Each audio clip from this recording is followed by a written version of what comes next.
தேனி மாவட்டம் உத்தமபாளையம் அருகே உள்ள அனுமந்தன் பட்டி சுயம்பு சனிபந்தன ஆஞ்சநேயர் கோவிலில் ஹனுமந்தராய பெருமாள் அனுமன் ஜெயந்தி திருநாளை முன்னிட்டு அதிகாலை முதல் ஏராளமான பக்தர்கள் சாமி தரிசனம், துளசி மாலை, வெற்றிலை மாலை, நெய்விளக்கு ஏற்றி அனுமானை வணங்கி செல்கின்றனர்.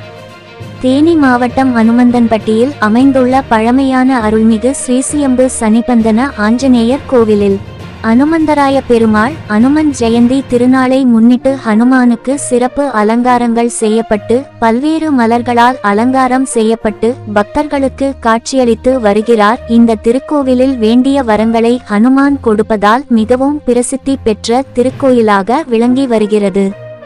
இந்த திருக்கோவில் ஆண்டுதோறும் ஹனுமான் ஜெயந்தி விழா மிக விமர்சையாக நடைபெற்று வருவது வழக்கம். இந்த ஆண்டுக்கான ஹனுமான் ஜெயந்தி விழா ஏராளமான பக்தர்கள் வருகை தந்து வணங்கி செல்கின்றனர்.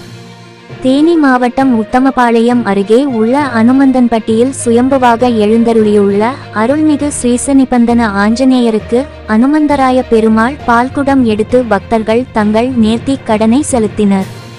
முன்னதாக அனுமந்தன்பட்டி மாரியம்மன் கோவில் பகுதியில் இருந்து துவங்கிய பால்குட ஊர்வலமானது அனுமந்தன்பட்டி ரத வீதிகளில் வழியாக ஊர்வலமாக எடுத்து வரப்பட்டு கோவிலை வந்தடைந்தது. அதனை அடுத்து பெண்கள் எடுத்து வந்தா பால்குடம் கொண்டு ஆஞ்சநேயருக்கு பால் அபிஷேகம் செய்யப்பட்டது. அதனைத் தொடர்ந்து இளநீர் அபிஷேகம பஞ்சாமிர்தம் உள்ளிட்டவைகளை கொண்டு சிறப்பு அபிஷேகம் நடைபெற்று சுவாமிக்கு அலங்காரம் செய்யப்பட்டு சிறப்பு தீபாராதனை காட்டப்பட்டது.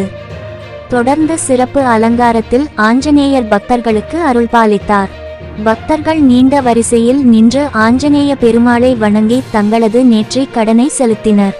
அதைத் தொடர்ந்து கோயில் வளாகத்தில் பக்தர்களுக்கு அன்னதானம் வழங்கப்பட்டு வருகிறது. தேனி மாவட்ட செய்தியாளர் ராகவேந்திரா ராஜா அறிக்கை.